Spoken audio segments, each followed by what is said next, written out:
All right, let's do this. Well, welcome everybody to AIDA's Pavilion. For those who have not yet joined us at the Business Hub, and if you haven't, where have you been? Because there's a lot of activity that's happening in this hub, and we're really, really pleased just about the vibe, the energy. There's so much to talk about in certainly our wheelhouse related to markets as they impact everything from ambition, watching it with the global stock take, obviously the Article 6 negotiations, what's going on in the voluntary carbon market and with CDR-CCUS and with agriculture, and the list goes on and on and on. And we are really honored to be able to provide the home, really, for those that are tracking it closely. It's especially an honor for me to moderate this session today. This has been a process. And I'm looking at all my friends on stage because they've been deeply involved in this process, not for a couple of weeks or a month or 2 months. It has been well over 5, 6+ months that have been in the making, and frankly, we weren't even sure if we were going to land on a collaboration across these leading independent crediting programs. It was an ambitious task, but frankly, it was really necessary, and there was a lot of energy and goodwill and trust that had to go into landing on this joint statement specifically called Promoting Scale and Integrity in Carbon Markets to help operationalize Article 6 and NDCs under the Paris Agreement. And so I am pleased to have many, not all, but many of the signatories of this statement join us here today. And I'm also really delighted to have an incredible partner who helped along the way. And so what we'll do is, and I should say from the front end, this is not an AIDA initiative, it's not an ICROA initiative. This was facilitated by AIDA, but this is very much the Independent Crediting Program signatories statement. And frankly, first of its kind, groundbreaking is not being dramatic in how you can define this initiative and the items that have been identified in this initiative as working together collaboratively through 2024 and beyond. So we're all on the same page. This was officially launched 2 days ago. Is that right? What day are we? Yeah, okay. Where am I? So it was officially launched 2 days ago in the Green Zone at the COP28 stage. And it was not only the ICP statement, it was also with the meta standards. They had their own announcements about enhancing collaboration. And so first what we'll do is have Andrew Howard from Vera just provide that overview of the joint statement and the highlights, some of the process, again, so we are all on the same page with respect to that. Then I'm going to pass it to Mohammed Ben Salem, who has been kind of finance point and certainly involved in supporting a lot of just this process, for just feedback also on like what you have heard since the launch of that really big day. And then we'll have a dynamic discussion with the standards and open it to the room for questions, which is something we didn't have a chance to do 2 days ago at the launch. Thank goodness. Sound like a plan? And I'm Katie Sullivan from AIDA. Sorry, I should have said that from the beginning. So Andrew, why don't you take it away? You have, I think, one slide. And you can provide a quick summary about the statement. Yeah, thanks very much, Katie. It's good to be here, and it's good to be able to speak to the statement that we've put out as a group of standards.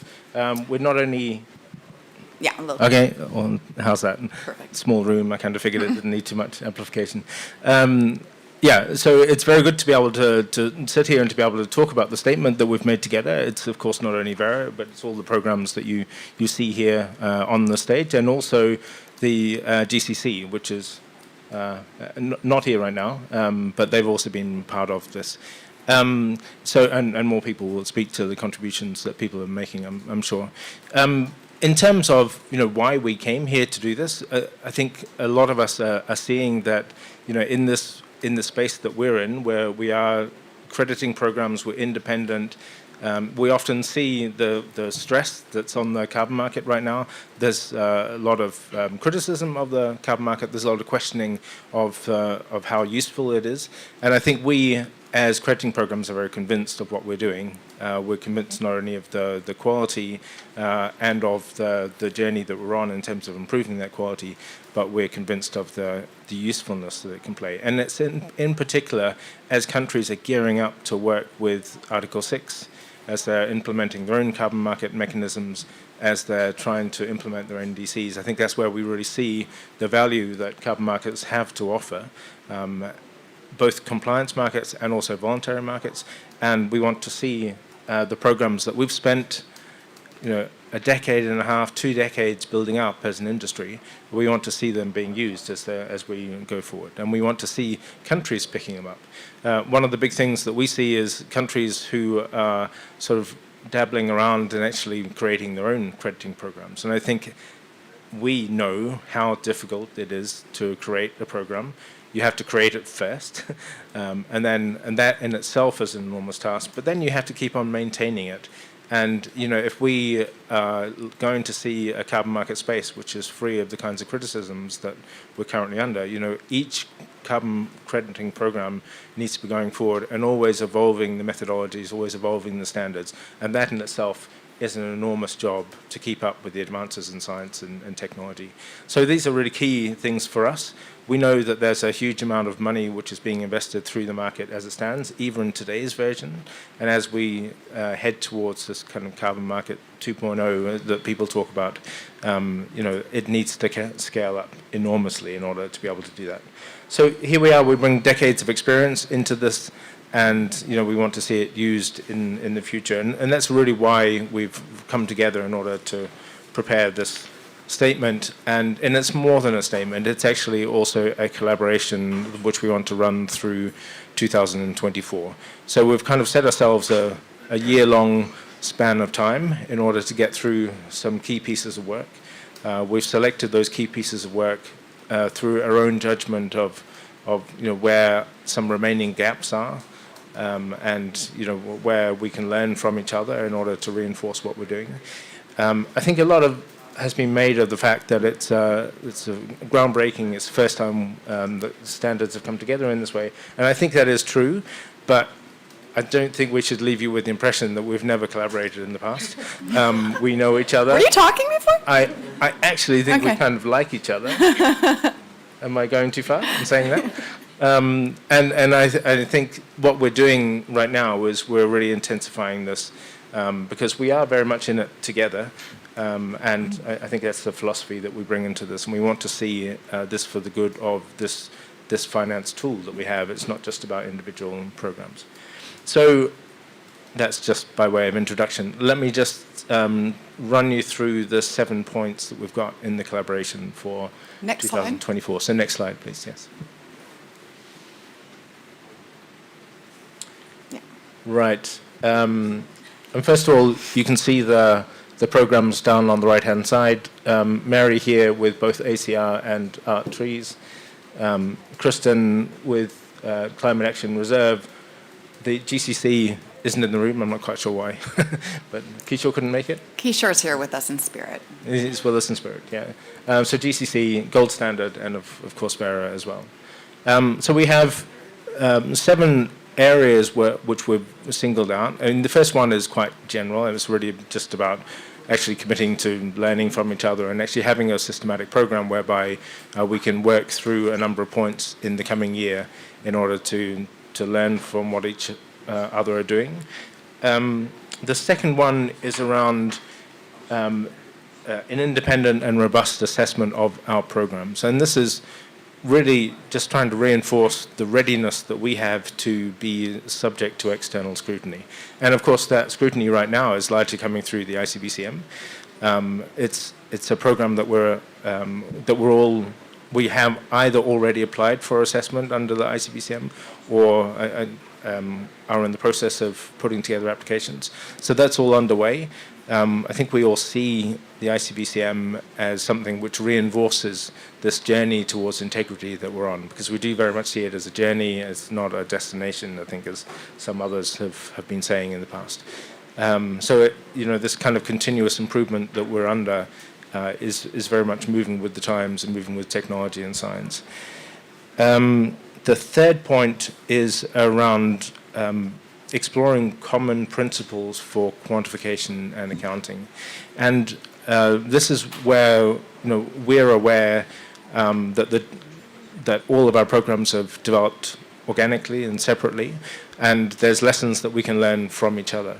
What we're doing here is we want to have some time to really sit down together, again in a systematic way, and work through what are those differences, where do some of those differences actually drive different quantification levels.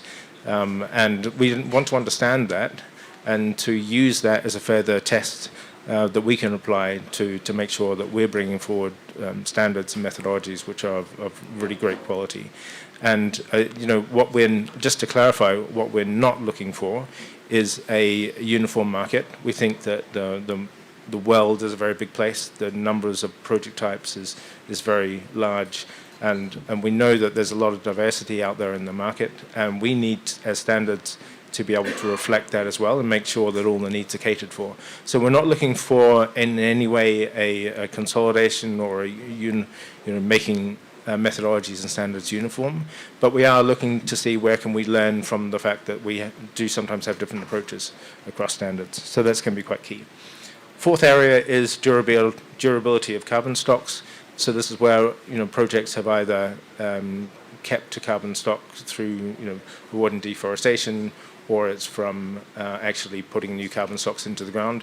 Obviously, permanence is a key issue there, and it is a challenge to be able to guarantee that in the longer term. And we need a number of different measures to come together so that in combination that we can be really strong in the way that we are making sure that permanence is guaranteed.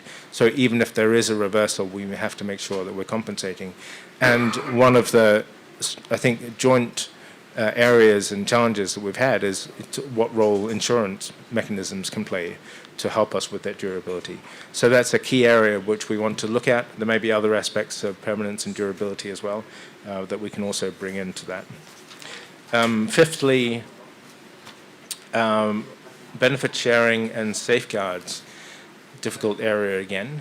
I think what we're not, just to clarify again, what we're not doing is I don't think we're trying to set a standard for how much benefit sharing should be taking place. It's not what we're trying to do, but we do need much more transparency in the marketplace. And so a contribution that we can bring is to focus on what indicators, what pragmatic indicators we can use within our programs. And different programs have different ways of using indicators right now. It's not a completely new area, but we want to work collectively on that. Number 6 is around the provision of information on credit use. And I think something that we're very aware of, again, is that it's, Kishore.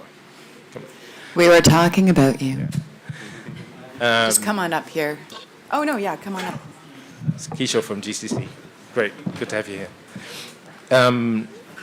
So the credit use in itself, I mean, this is kind of the next way in which we and the market needs to preserve the integrity of the way that credit, or the way the carbon markets are being used. And it is very much around the use within claims. There are also use of credits towards compliance purposes, but I think it's particularly around the voluntary uses where the challenges are greater. So we know that there's already developments through things like the BCMI in order to map out what are appropriate claims.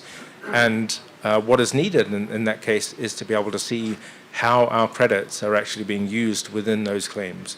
So that's a key area where we can perhaps support that transparency in order that the use of the claims by corporates is underpinned through transparency mechanisms that we put in place.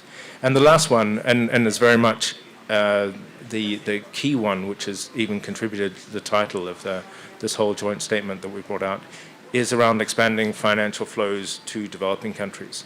And here it goes to the earlier points that I was raising about the need for countries to be able to pick up our systems and use them.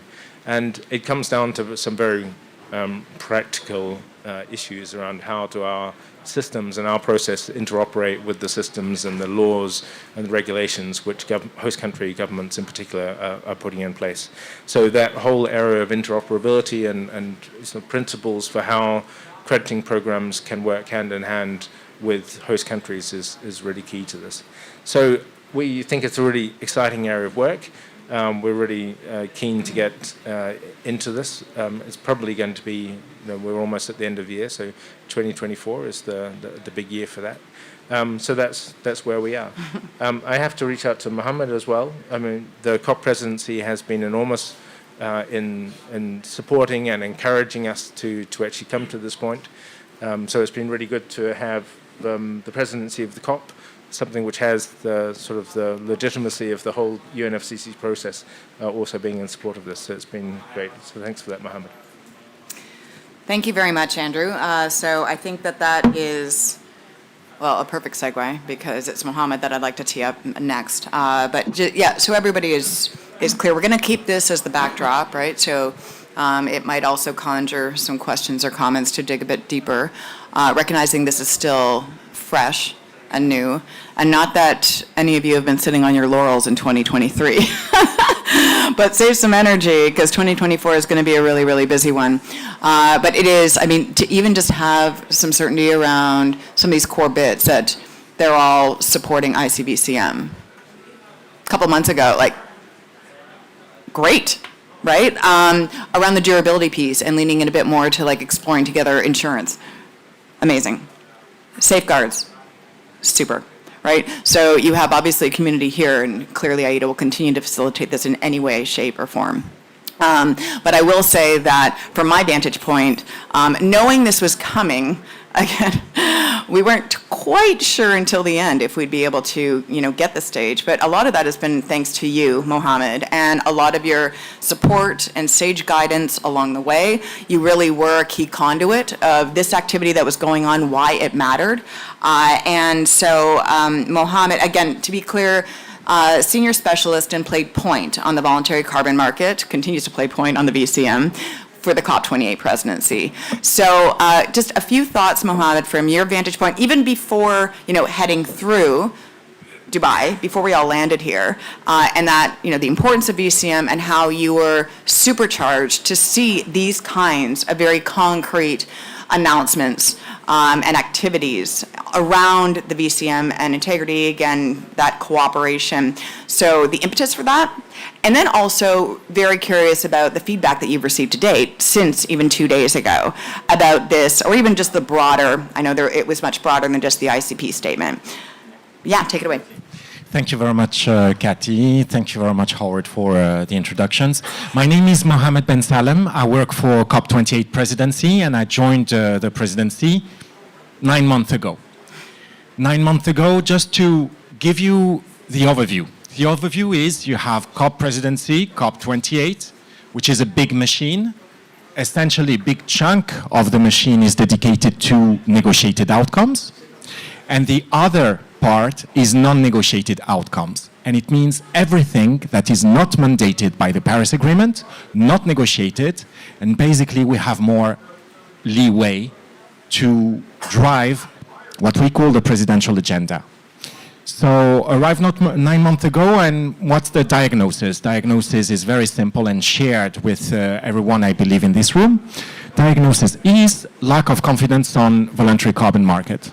Why? How? You all know the Guardian articles, which play their role, and you all know that there was a lack of commonly agreed standards. Based on those 2 points, how do we address that? We reach out to IETA, and when Kathy says we've been just facilitating, she's being modest here. And one particular person I need to go to thank in particular is this guy, colorful guy at the back of the room. His name is David Unger. He's been, I think this is COP28, he's been to 30 COP. He's been there before COP. And when I reached out to some senior people, I'm senior specialist, but that's just the title. The real senior specialist is sitting at the back. I tell him, this is our agenda, this is what we try to do, restore confidence. So obviously we're talking to standard setters, that's Greenhouse Gas Protocol, SBTI, VCMI, ICVCM, what we call the meta standard setters.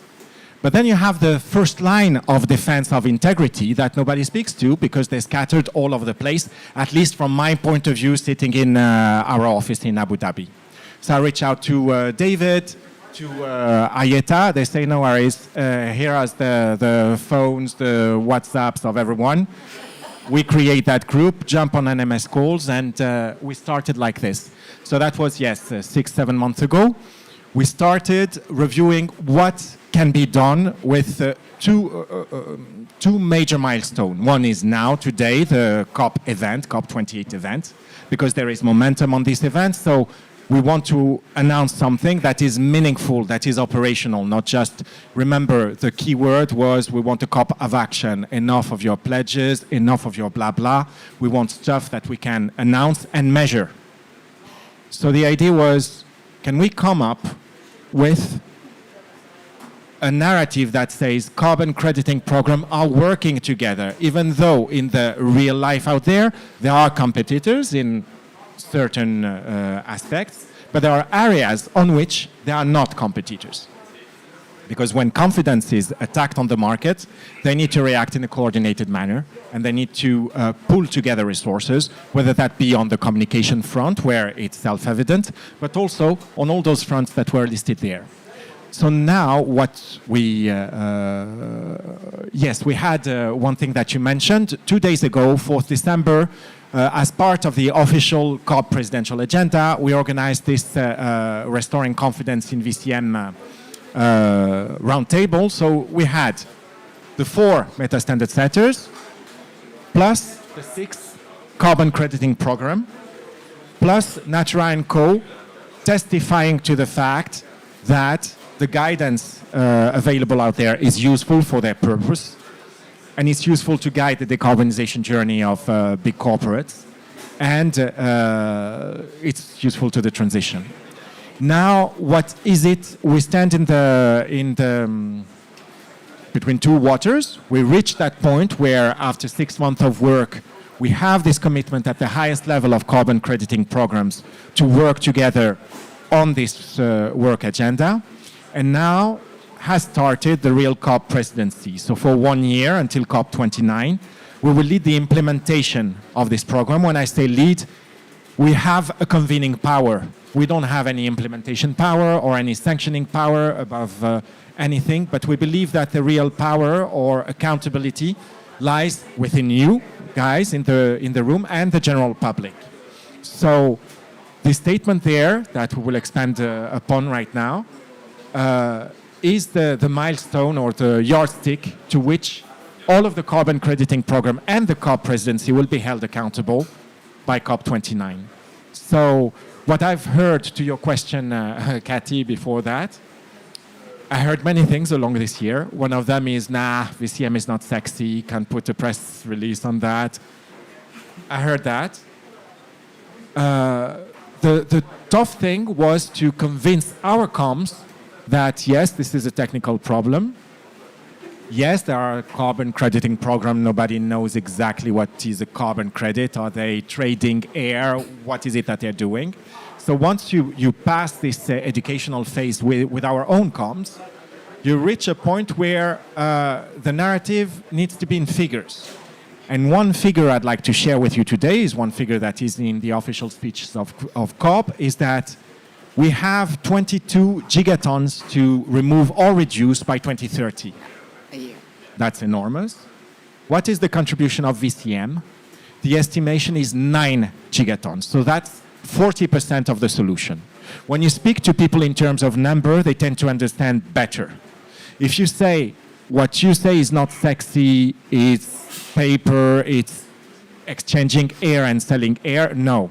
It's reducing and removing with tech-based and nature-based solution, but it's also affecting the lives of people and communities on the ground, and project developers whom I recognize here in the room are here to testify that carbon credits are resources to change life of people. So with this, I pause there, and thank you very much for your attention.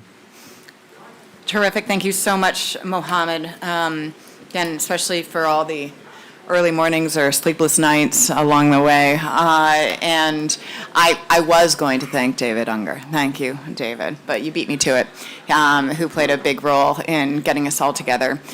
So why don't we go, and I mean, in addition, just clearly about VCM, to put a fine point on it, you talk about the gigatons, right? Here's the gigaton gap, reductions and removals to 2030, and here's what VCM can tackle, right? That starts to resonate a lot more. Also, when you talk about just the money, right? That's the volume, and then it's the money and the flows of capital into the South in particular. So I just also want to tease out that key point at the bottom there about the commitment to drive more capital through this mechanism into the South and into developing and emerging economies.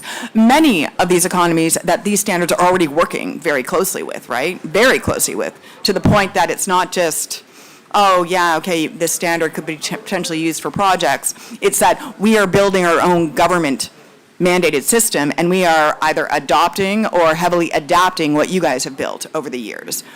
So why don't we go to Mary first? You were, again, Mary, CEO, ERT, but the lead, the executive director for ACR and ART, right? And you also took the stage on the 4th. So your thoughts about just the benefits of this collaboration, how you see it playing out, right? Again, for ACR and ART, and also, I think it would be helpful to hear what kind of feedback you've received over the last 48 hours since this has gone live. Thanks, Katie. This really is important because I feel that the need to present a united front and have the world understand that we do work together, we do collaborate, we do like each other. We had lunch yesterday, or the day before yesterday. And I know that people use the word competitor, right? And people think of it in that way. I actually don't think of it in that way. And the reason I don't is because the pie is huge, right? So the potential pie is huge. And each one of us, if we grew our individual programs by 10 times, it still wouldn't be enough, right? So we need all of this. We need as much action as we can have with integrity and with urgency. Our programs have already been operating for a very long time. So in terms of that urgency and the need to move quickly, we're up and running, right? So that's one of the reasons that we think it's a really good idea, and we're happy to work with countries who would like to work with the independent crediting programs to, in their domestic markets, whether they want to rely on a domestic voluntary market, whether they want to integrate credits into a compliance scheme like a cap and trade or a carbon tax like what Singapore is doing, whether they want to use independent crediting standards as they are operationalizing Article 6.2, right? So there's all kinds of things, reductions and removals, nature, tech, sectoral and jurisdictional and projects, right? We need all of these things, and that's what this group here represents. We also represent the standards that have been approved for the first global compliance market, the International Civil Aviation Organization's CORSIA, right? And that really was foundational because that was the first benchmark that was set to try to elevate the standards and have harmonization, right? We're not all the same, but the accounting principles and the transparency and the functions are harmonized. Right, and that's what we're doing here. And ICVCM is building on ICAO, right, with their program. I think we've all applied now. So, we've all applied to ICVCM at the program level for approval. We'll work our way through that process. We're going to be working not only together on this program, but this program as it intersects with the ICVCM Continuous Improvement Program, work program, on permanence and other things, claims. So, anyway, the feedback that I've heard is just, wow. We had a little photo op at the end of the session the other day, and I don't do a lot of LinkedIn. I know my comms guy's like, come on, you need to do a lot more of that stuff, Mary. And I don't. But I said, this is one thing I'm going to put up there, right? This little picture and a thanks to our colleagues. And everybody's like, oh my gosh, it's going viral. That picture you guys is going viral. And I was like, ooh, never been viral before. That's pretty cool. So anyway, I hope that is the feedback, that it's a kind of a radical collaboration. And people are just like, but what does it mean? What do you mean? What are you going to do? So I think having the explanation from Andrew is helpful. People, the statement is living on the AIDA website. So feel free to go and look. It's a couple pages, right? And it's what's already been laid out. But then you can kind of get a sense for it as well. Anyway, I appreciate all of the collaboration that we've had to do this, and appreciate, Katie, your helping to wrangle us, and Mohammed, your leadership. Thank you. Beautiful. Thanks, Mary. Maybe if you want to give that to Hugh, and we'll hear kind of like similar questions to you, right? Gold standard, and we were fortunate to have your CEO with us, Maggie, take the stage as well for the launch. And I have to say, like, it's because AIDA works with all of you all the time and how busy and intense things are. 2023 has been absolutely grueling for a host of reasons, including just the amount of man-woman power required to even keep track of a lot of things, including the integrity initiatives, right? So it's just, I think, really, it's not shocking to see this happen, but it's just that we all found the time to prioritize this kind of collaboration, finally getting to, across the finish line. Not that there isn't a ton of work ahead. But yeah, Hugh, take the mic and tell us from Gold Standards Perch, just what it means and what to expect. Yeah, thank you very much. And so Margaret Kim, our CEO, couldn't be here, unfortunately. She's traveled back, which is why I'm here for Gold Standard. But just to say at the start, we're also very grateful to AITA, to Mohammed and the COP presidency, David, and other standards as well for the work which has gone into this. And I think, kind of behind what Katie was saying about a lot of work going into this, I think no one here was prepared to sign up to something unless it was something we genuinely believed in. And I think that's kind of important to remember here. That's why a lot of work went in, because we didn't want to sign up to something kind of which was just a piece of paper. We wanted to think very carefully about the areas where we can collaborate. We can send a very strong signal of the role which we can play as independent crediting programs, and we can think very carefully about where it does make sense for us to work together to provide more clarity to the market and to provide that signal. And I think we're really pleased in Gold Standard about where we've got to on this. And I think on this point, I think you're completely right. The pie is so big that we need all standards. Competition is healthy in the market as well. If there's only one standard, it's got no incentive to get better. I think it helps us all to have each other there as kind of friendly competitors, but we also have the fortune of being non-profit organizations who are working on a collective mission. And that allows us to collaborate where it makes sense. And so we're really pleased to enter into this here. And I think we have several areas here where we can do important work. Looking at the kind of principles behind quantification, it's some work which, in Gold Standard, we a few years ago entered into an initiative alongside Vera to look at new methodologies in hydrogen as a kind of starting point in looking at how we can have methodologies which make sense under different standards. And some of the work which can be done to have consistency in quantification just helps the market in general.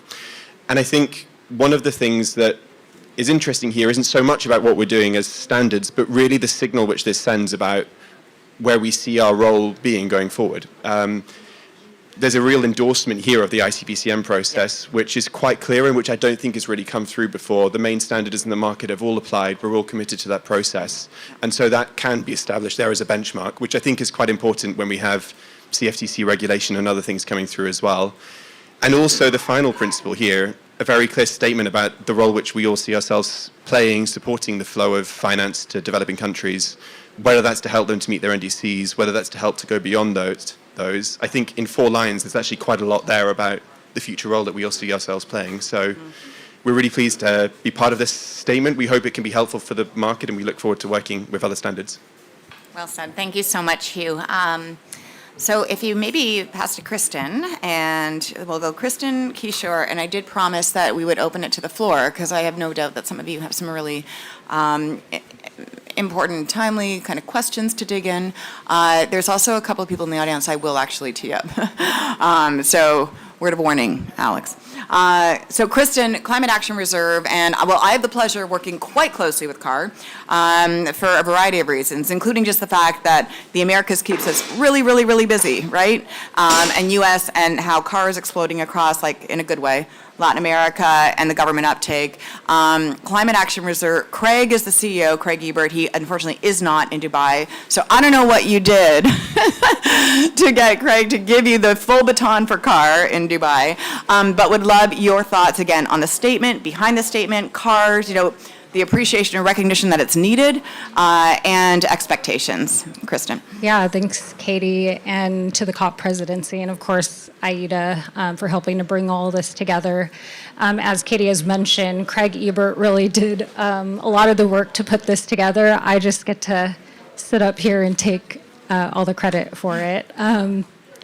But as he was working through this, we were definitely having conversations about, what would this statement look like? What are we going to actually agree to? And I think one of the important pieces, and I think Q mentioned this, is we don't want to just have a fluffy statement that we're just not going to, actually implement. And so we definitely had conversations about how much are we going to agree to that we can actually achieve? What does that look like? And I think that's an important point because it really shows the reserve's commitment to really put our resources. We're not a very huge registry. We are a small and mighty team, and we get a lot done.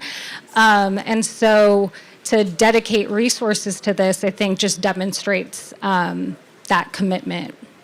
I think from my perspective in my role as the Vice President of Programs, I'm doing a lot of the implementation and the day-to-day work with the ICVCM, lots of rating agencies, the actual review of our methodologies, just all the fun stuff. Everything, And so 2023 was definitely a breakneck pace for us. Yeah.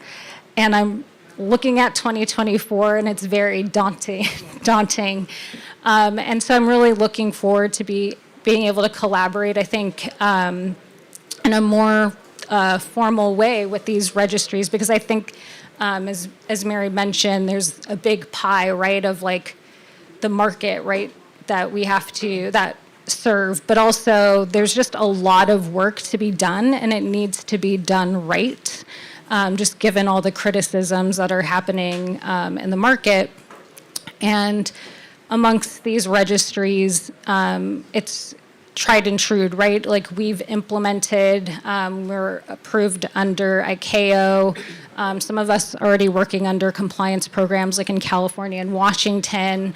I think we do recognize, though, that there's a need for continuous improvement. And so coming together to really talk about these things and kind of figure out what makes sense for the market is really, I think, a great opportunity for us to get it right.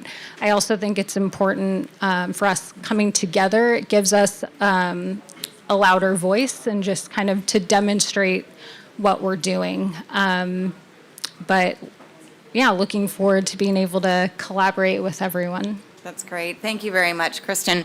And actually, that does remind me, it's important for all of us to keep in mind that these are not shops that have tens of thousands or even thousands of employees, or even 1,000 employees, right? These are lean and mean organizations, some with employee size, less than 50 in some cases? How many at CAR? We're at 22. Yeah, exactly. So, and so the just enormous amount of things to track and stay on top of. Hopefully, this actually, yes, a work plan and more work to do in 2024, it's oh my gosh, but hopefully doing it together makes it more efficient and easier to spread the wealth in many ways, right? So pass it over to Kishore and let's GCC, the newer kid on the block, right? But doing some really awesome things, including in the region. So GCC, and again, going along the theme of just the impetus behind joining this collaboration, the benefits associated with it, what kind of feedback you've received to date since you and your chair really were at the big launch 2 days ago. So thank you, Aita and Mohammed, for really leading this from the front. And the rock star, as Mohammed said, is sitting in the back. That is David Ungar. And also, I am very thankful to Christian, who really from South Pole, who drafted the initial iterations of this of the statement. Really, a lot of he actually brought in the I would say shape to the statement, and put really crucial points on this, which was further improved by all of us, and we finally made a last version of it. So, well, as you said, last 2 days I'm really hearing a good news from the market. People are congratulating us, and I see the internet and the LinkedIn is flooded with this news, it's a good news, and this was long needed for the voluntary carbon markets. I see personally in this 7 principles, and a lot has been said. I agree with all the statements which have been made by my colleagues. But 2 things which I would like to really stress upon. One is on the harmonization of accounting methods. Is one thing which is personally favorite to me as well, as I come from the methodologist background. And second one is, I would say, the potential role that the programs will make in Article 6.2, and with the working closely with the nations. So I see really going forward some kind of a work program where we can understand the baseline and additionality and MRV in the similar way. All the programs, I really would like to see some kind of harmonization, and I'm really excited about it. And let's hope that something comes out of this before COP29 as well. And because different technology-based and nature-based solutions are there, and several hundreds of mitigation opportunities are there, we might develop new methodologies, and there we could form a working group and so on and so forth to harmonize our way of thinking on this. And second one, as I said, 6.2, the 200 countries now need the registry solutions. They might develop their own standards, they might develop their own governance, regulatory framework, and so on and so forth. And here, it's a question whether we want to reinvent the wheel there. There are already best practices available, there are already standards available which are recognized under CORSIA and hopefully under ICVCM as well in the future. So countries might want to take help of these standards to really meet their NDC goals using Article 6.2 and taking the registry solutions with the standards have to offer.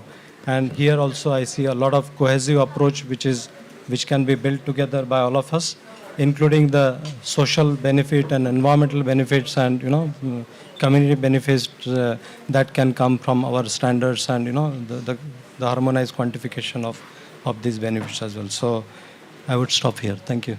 Thank you very much, Kishore. I'm looking at all this cooperation with the water. Remain hydrated. Look at that. So I'm actually glad you said that, because Christian, shout out to Christian, who helped out certainly at the initial iterations. Like I said, so it was 6 months, give or take. And it wasn't just virtual. We had roundtables leveraging AIDA's regional summit, so New York Climate Week. We had a roundtable with many of you, right, or your colleagues. And in Tokyo, about a month ago at Asia Climate Summit, did something quite similar and listening to feedback. We also had other standards with us. So actually, before we go to the floor, maybe Andrew, if you could just take the mic back really quickly, just about the openness to other signatories to come on board as we move forward and this evolves. Yeah, exactly. So the groups that you see here are really, it's been almost self-selected on the basis of the fact that we are programs that are already eligible under the CORSIA program, as Mary was talking about. And that's been really the basis for us coming forward and saying, look, we are already being used in compliance markets as well as in voluntary markets. So that's been really key. But we have also had other programs who have been part of the discussion, some more, some less. But in principle, I just want to stress that this is a collaboration where we want it to be open as we go forward. We would like to see other programs come and join us as well on this, into this collaboration. I think what we're very keen to make sure is that it becomes a group of really robust, credible programs who are showing a united face towards the outside. But that is more than the 6 programs that you see represented here on stage. So we're also keen that others kind of join in with that. So we had in particular Sea Capsule involved in those discussions. Circa Bono was also involved in those discussions. Pure Earth, of course, yes. Yeah. So those in particular who have been part of those discussions and contributed to the kind of impetus that you're seeing with us now. Excellent. Thank you. I wanted to make sure that we didn't leave this room without folks being aware of that. And we do have Alex, who's CEO of Circa Bono, in the room, who again has been involved, very supportive, not a signatory yet, but we could see it as we head into 2024. AV in the back. Do we have roving mics? Yeah? Okay, I'll do it.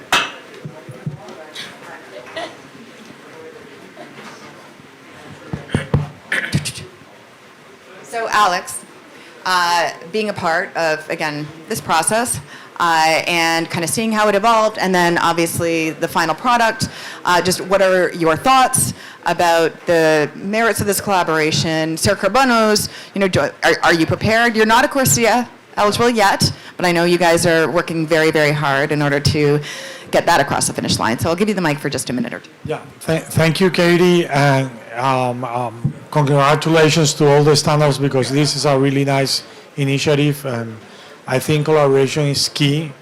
I don't think also that the right term is competition. I think the right term is collaboration. We have been working very hard in order to tackle and to trace that goal, to have ICROA, to have CORSIA, and also we are very committed to ICBCM. So we are pretty looking forward also to be part of this collaboration. I think that many of us of these emerging standards have many to learn, but also we have many things to share as well, since we came from a context with different situations and different caveats that we can share, and that we can also contribute to this collaboration as well. So thank you very much. I'm pretty sure this will really enhance, and this really will contribute to all the efforts that all we are doing towards more integrity, transparency, and quality of the credits. Thank you very much. Thank you very much, Alex. Okay. To the audience, any comments or questions for any of the standards or Mohammed? And if you could just say your name and your affiliation, that would be great. Thank you. So Matt from Wildlife Works. So obviously there's so many great announcements about the VCM moving forward. This is obviously one of the main ones, but also the kind of corporate initiatives coalescing. But have you heard any reaction from the demand side and the buyers that this has worked and that trust's being rebuilt? Thank you.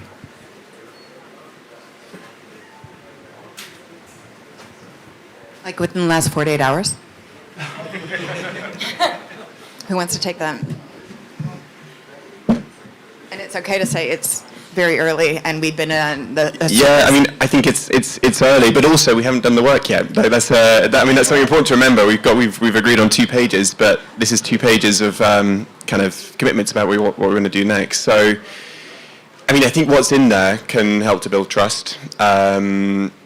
I mean, I think what you find in the top of the statement, though, is a reflection of the fact that a lot of work has gone in already to kind of the standards which we set up, and to kind of building that integrity there. And then what we have here is the additional elements which can help to move that forward. We talked about evolution earlier, and so the proof will be in the pudding over the next year through this, through ICPCM, through other elements as well. But from my side, too early, I think, so far. Thanks, Hugh, for keeping up the pressure. There's indeed much left to be done. I think one thing that I would say, and I very much agree with what you just said, but I think one factor behind the resonance that we have got is it's also been a reminder, actually, that, oh yes, those crediting programs actually do already stand for integrity within the market. I mean, we've had a lot around ICVCM and VCMI and all the others. And, you know, we welcome those initiatives, and we think they're really good for raising the bar across the whole market, which, you know, we know there's a lot of newer players which are not quite as established as us, and we think that's really important. But it's not like integrity has just been created with the ICVCM. You know, this is something that we have been striving for over the last decade and a half, 2 decades. And, you know, I think we've come a long, long way. And, you know, we can look back 10, 15 years, and a lot of the emphasis there was on just getting companies moving, getting corporates mobilized. And, you know, that was the impetus right then. You know, that was what was important. Now I think we're at a stage where the market is moving of its own volition. There are corporates who already have that kind of momentum. And now I think we have to really say, okay, well, let's just make sure that we've got all the battens worked out, you know, all the hatches tied down, and make sure that we've got all the elements of the integrity that we want in it. But it is constant improvement, and it's something that we work upon. And I think, you know, one thing that I've taken out of the response to this has been people saying, oh yes, thanks for the reminder. All right. So let's go here and then there. Hi, I'm Wayne from the Bursa Carbon Exchange. So my question is with regards to the Article 6.4. Eventually, when that standard is ready, do you foresee that standard being part of this collaboration, or that standard will come up to be a new reference point whereby the other standards would have to follow? Thank you.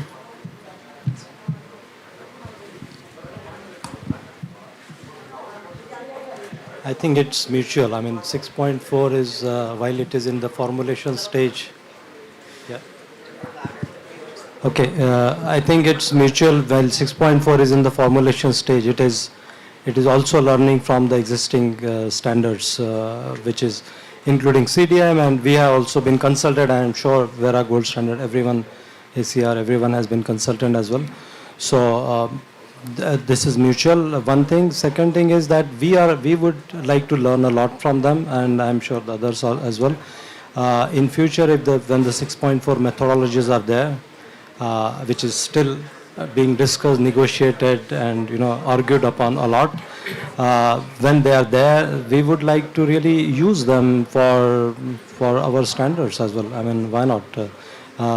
There's an additional stringency it is likely to bring in, because these 3 different approaches that 6.4 follows are much more stringent because they are NDC aligned as yet. So, yeah, we are open for that as such.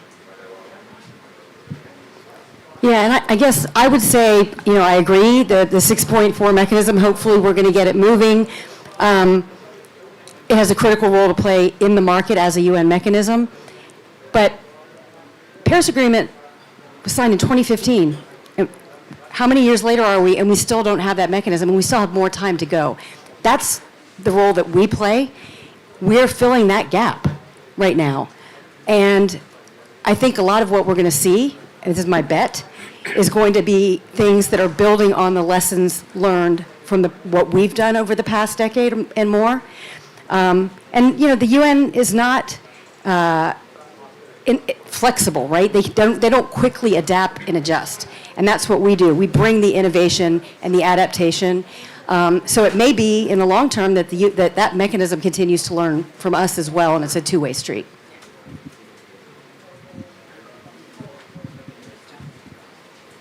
And let's see what we get or not on Article 6. I mean, fingers crossed, but it's not looking good right now. I hate to be a Debbie Downer, but okay. Okay, thank you. I'm Sajil Urio from Southpaw. First of all, I commend the collaboration that you do have, guys, and it's something that we really need.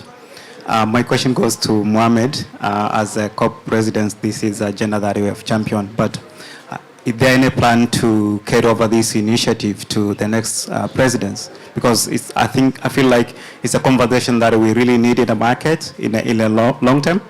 And maybe if you can have something to push that the next presidents adopt it, I think that would be really great. And let us hear from you what's your plans and thought on that. Thank you very much, Tajiel. Yes, indeed, there are plans, but we didn't discuss them yet. First, we said let's land the cooperation at COP28, and then we did say we will operationalize, we did say we will report to the next COP, but now we need milestones and we need to get going. Milestones for you guys. We have spring meetings coming in April. That's the World Bank spring meetings. It would be great to report some progress on that. And then we have June, the stock take between two COPs, and then the next COP. So yes, now we have a statement, and we need to be held accountable to that. So these are the milestones. Any objections? No objections at all, but I am aware of what Hugh's just reminded us of. We haven't started the work yet along these 7 points. But certainly, I think we do see it as, I think we haven't really talked about this, but I think in our minds it is something which is ongoing. It's not just about 2024. I mean, I think the thing that I would stress is that what you're seeing here is crediting programs who have come together and are willing to work on points. And these, once we've had a good progress against these 7 points, or maybe even finished them off, there's going to be more points as well. So I don't see it as something which is going to be specific only to 2024, but I think this is an initiative which will continue to run as an initiative amongst these standards. When it came up earlier, I saw your head. Someone said COP29, and you went, let the poor man rest. But that was important to actually highlight the milestones just for all of us to keep in mind. The spring World Bank meetings in DC, SUBSTA, like the mid-year, June, right? Like those will just naturally, okay, we have one here. I'll go to the back first. Can I just get a show of hands for how many? Okay, the three ladies. So we'll do all three, and then we'll probably wrap. Thank you very much. Janet Hellos from the Carbon Market Institute in Australia. I just wonder, we have a really strong ecosystem of industry experts globally, and I'm just wondering how open you would be to perhaps an industry reference group that might be able to support this work program.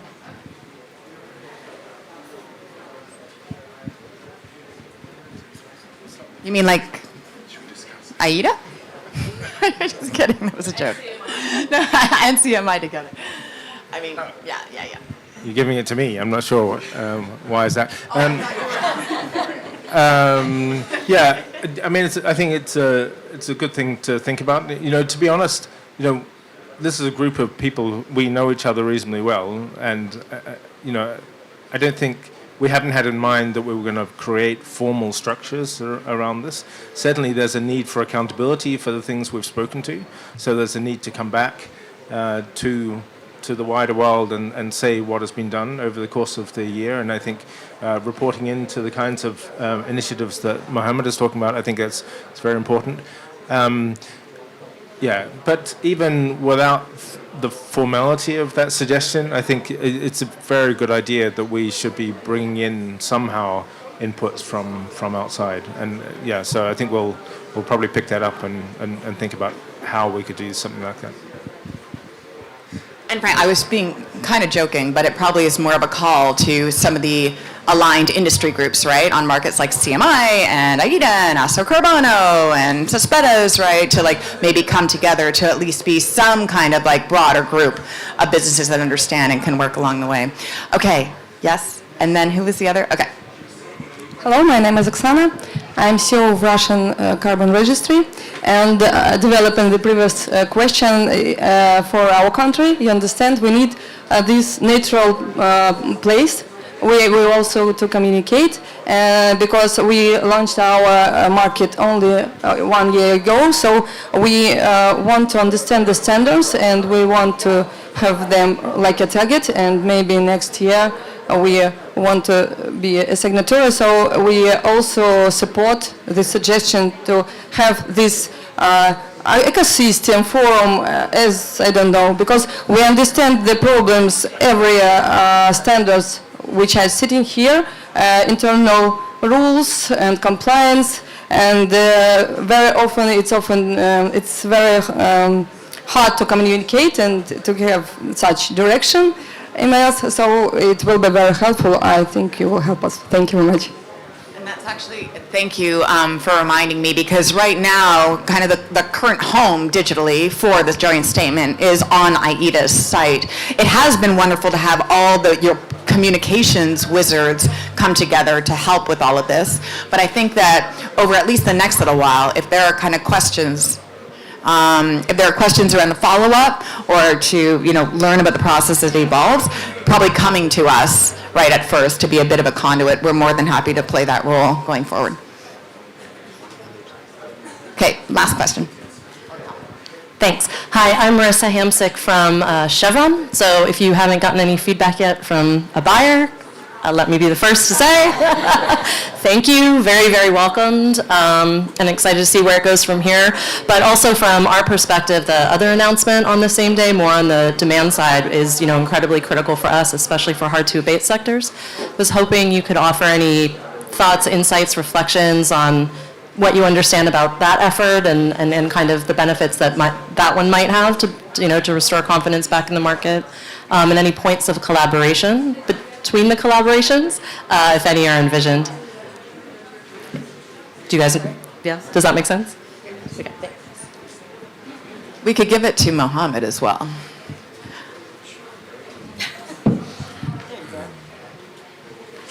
Can you say, yeah, the broader view and the hard to abate sector, which by definition is hard to abate, but how can I?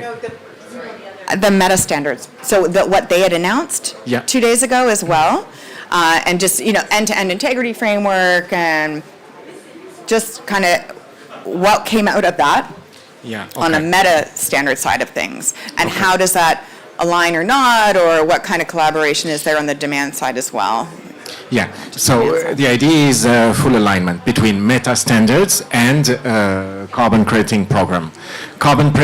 Crediting program, in our view, are the first line of defense of integrity. Then you have those meta standards agreeing on an end-to-end integrity framework, and CCP is part of that. Carbon Core Principles is part of that. And the idea is that they don't work against each other, but hand in hand together, so that when we have buyers, they have a clear reference point to as to what constitutes high integrity in terms of carbon credits. Does that cover? Yeah, I think that's good. I think, again, there's like the supply side, as you know. So ICVCM, I think that's pretty clear as day, how this aligns. But maybe from, again, on more the demand side, VCMI isn't explicitly mentioned, right? Doesn't mean that it won't be mentioned maybe in the future, and there isn't a close eye being kept on it. So do you have any other thoughts related to just Marissa's question and more the demand side that came out of their collaboration? Yeah, I would point us to, I think, the point number 6 here, which is hiding behind Kishore's head, but it's embodied in Kishore.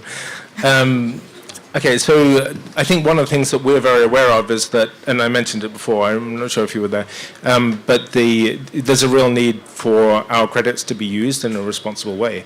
And there's a lot of change and evolution in what constitutes appropriate or responsible for the credits. So I think we're already a long way past what was perhaps an old model, and there's debate about whether companies are really doing this or not. But an old model of just purely using offsetting and not making any reductions themselves.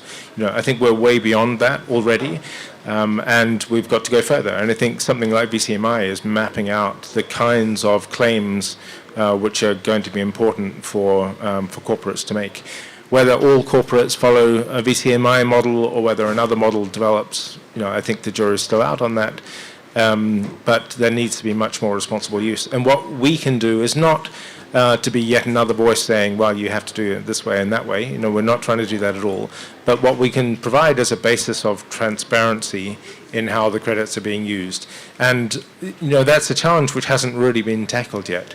So, you know, when a company makes, you know, a platinum claim, for example, under VCMI, how are they using credits in order to underpin that claim? And particularly as we go towards the newer claim types that they're bringing in as VCMI, how are credits being used in that context? But what we don't have very clear at the moment is the transparency of, you know, this credit being traceable to that claim. And this is the kind of transparency that we'd like to look into and see if there's something that we can do to strengthen that transparency, which is then strengthening, you know, claims codes like the VCMI. Are there any final burning thoughts from our friends on stage? Well, thank you. Thank you for everything. But truly, it has been, well, it's been a pleasure to play a role as facilitator. This is just the beginning. Obviously, we hope to stay in touch with all of you and your networks on this as it evolves and we head into a busy 2024. And I just want to encourage everybody to share with colleagues and those outside of these rooms to learn more, check out the joint statement, and do some follow-up as we head into the next year. And I really thank you, Hugh, Andrew, Mary, Kristen, Kishore, Mohammed, for really playing critical roles, and there are some others here and outside who played a really important role as well. So enjoy the rest of your COP, and thanks again. A warm round of applause. Thanks.